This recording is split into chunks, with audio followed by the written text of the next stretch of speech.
माँ Janaki series present. आई भैया लोग ई कोरोना महामारी में रउआ लोग जानते बानी कि लॉकडाउन लाग गइल बा। तो एगो बहिन बड़ी दुखी बारी ई रक्षा बंधन में कि अपन भाई के कैसे राखी बांधे और फोन करके का कहतारी। आई रउआ लोग गाना के भाव में सुनी जाइए भैया।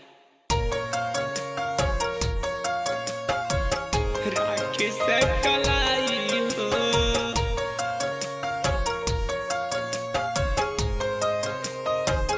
राखी से कलाई हो,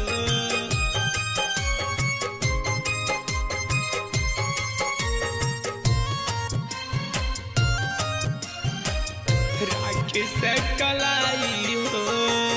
देश अपने लड़ता, देश अपने लड़ता भैया कोरोना के लड़ाई हो।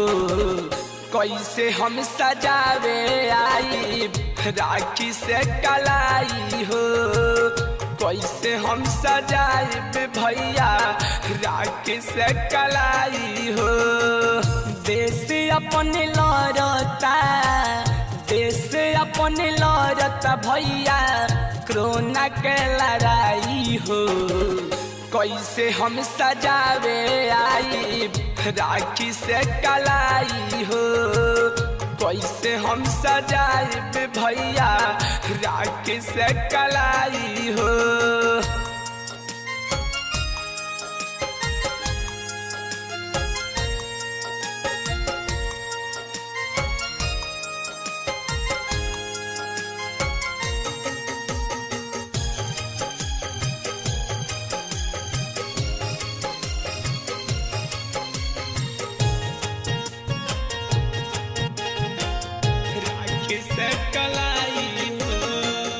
रीति रिवाज भैया जाई असो छूट हो, रीति रिवाज भैया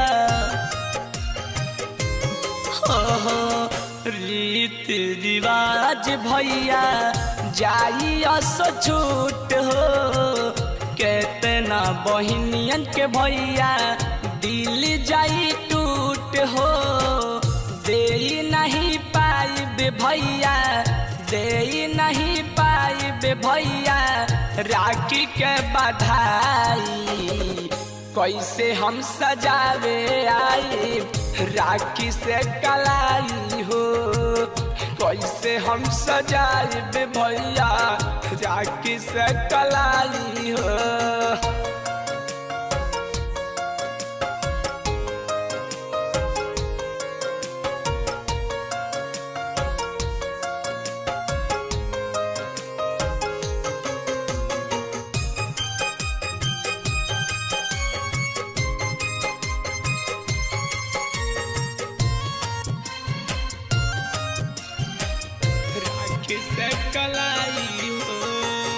साल में एक बारी आवे राखी त्योहार हो, साल में एक बारी आवे हो, साल में एक बारी आवे राखी त्योहार हो। भाई और बहिनी के बनल रहेला प्यार हो। लागता बीमारी कोरोना, लागता बीमारी कोरोना सबके रोआई। कैसे हम सजावे आई राखी से कलाई, कैसे हम सजाए भैया राखी से कलाई।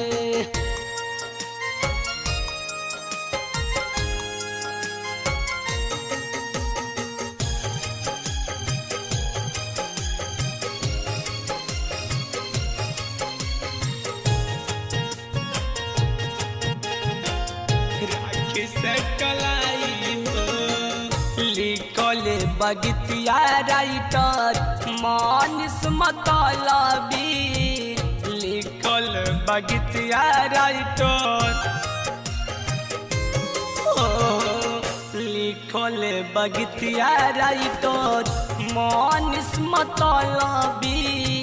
सुनी सब दी आशीर्वाद खुशी से भर दी। भोजपुरिया टाइगर गीतिया, भोजपुरिया टाइगर गीतिया गाई के सुनाई। कैसे हम सजावे आई राखी से कलाई, कैसे हम सजाई भैया राखी से कलाई हो। देश अपन लड़ता, देश अपन लड़ता भैया कोरोना के लड़ाई हो। कैसे हम सजावे आई राखी से कलाई हो, कैसे हम सजाई भैया राखी से कलाई हो।